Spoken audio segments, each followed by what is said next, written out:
Well, now the news from Essex, Norfolk and Suffolk. We start in Harlow, where a lorry driver involved in a fatal crash has appeared in court. The lorry, driven by Mohammed Hagir, was in collision with a car being driven by Nicola Saxton, a teenager who'd just passed her test.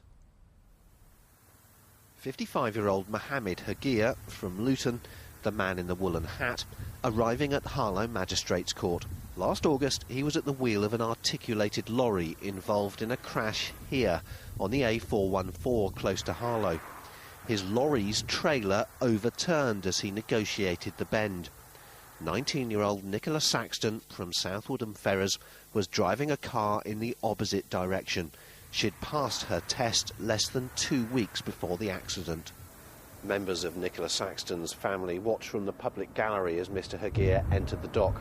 He pleaded not guilty to a charge of causing death by careless driving and not guilty to driving without due care and attention. The case was adjourned until April the 20th. Gareth George, BBC Look East.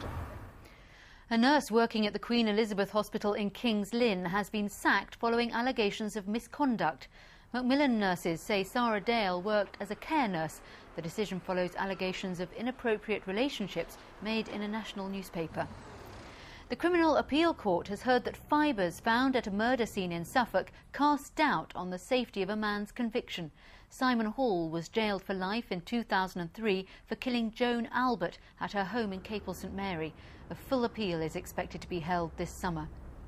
Well, now to Norfolk, and people living near Norwich Airport say their lives are being made a misery by noise from engine testing. It's been going on for 5 years without planning permission. Engine testing, or ground running as it's known, takes place 500 metres from these people's homes. They accept living near an airport is noisy, but they find the level of noise from the testing extremely intrusive. It is very loud. It is very loud. You can't sit in your garden in the summer. I can hear it over the television indoors, and I can feel vibrations on my house. Well, at the moment they're testing up to about 9 times a month. I think that's 9 high-pressure tests, which might last 90 minutes or so.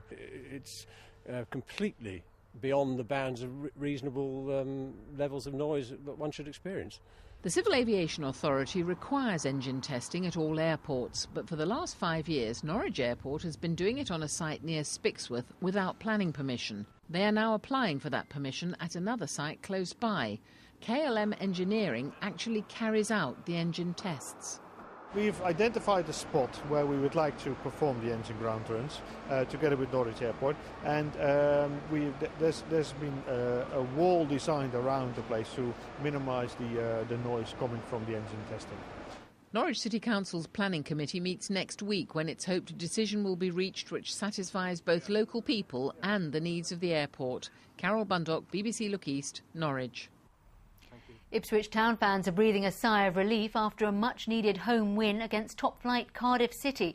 They won 2-0 last night, helping them pull clear of the relegation zone. If you forget all the maddening draws, life at Portman Road in the league has given Ipswich Town fans hope that they will beat the dreaded drop. Unbeaten in 11 games prior to kick-off, there was optimism in the air, and it was well-founded as Ipswich took the initiative right from the whistle. After 18 minutes, Jack Colback's cross was coolly finished by Daryl Murphy 6 yards out.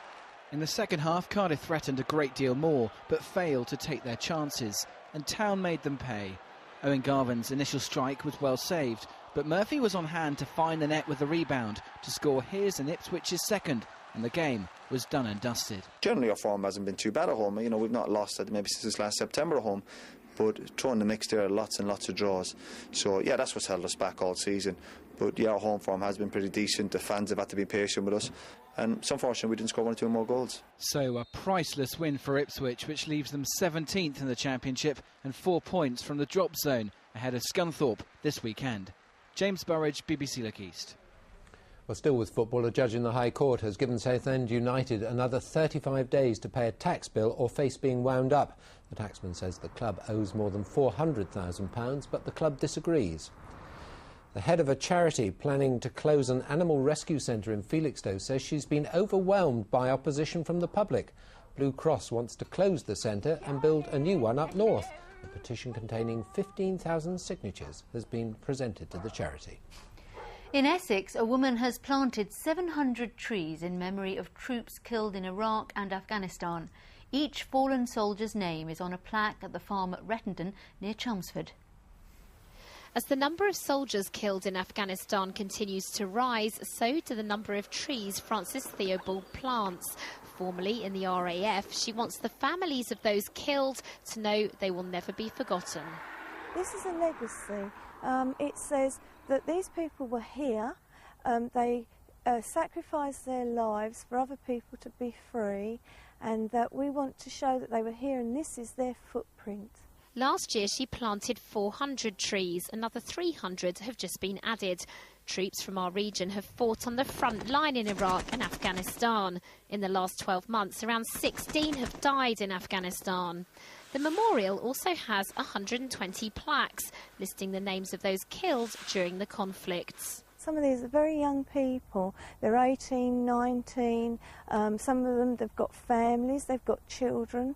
There are nearly 300 children that have been left without fathers, or mainly fathers. So we wanted to show the families that we care very much. The memorial's been built through fundraising. Frances Theobald says she hopes the families of those who've died in the war will want to visit the site. Felicity Simper, BBC Look East.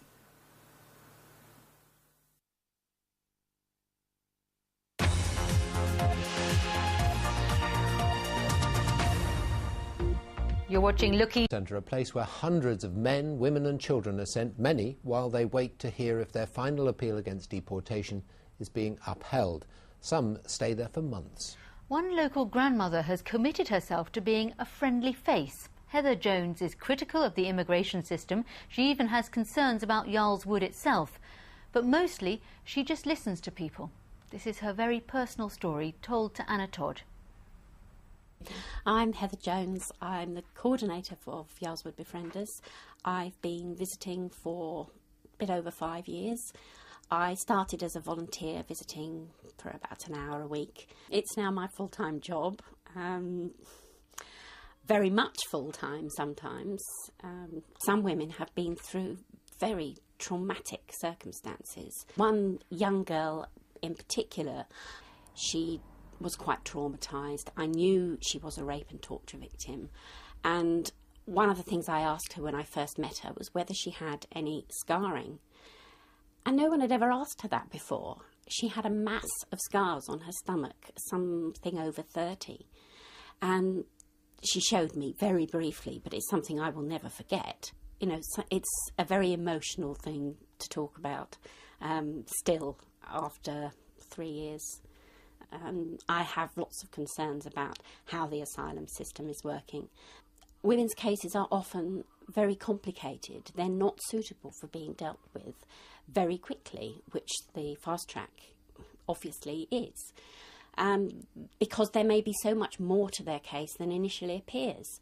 There may be sexual violence, which is not something that women are going to be able to blurt out at the first opportunity. It sometimes takes a long time for them to get to trust somebody enough to be able to talk about it. And that can't be dealt with in 10 days. And do you worry about what goes on at Yarl's Wood? Well, it's difficult to be sure. Certainly, some of the people say that some of the staff are very caring. Some of the ones we meet are very pleasant, caring people. But it's a institution where people are detained, and there are always, in a custodial environment, there will always be problems. There are bound to be. And sometimes I'm sure some of the things we hear are exaggerated or not true, but we often hear similar things several times, and you do wonder. Heather Jones giving her personal view of Yarl's Wood. Now, just 2 good days to go to the Paralympic Winter Games in Vancouver, and time for the second of our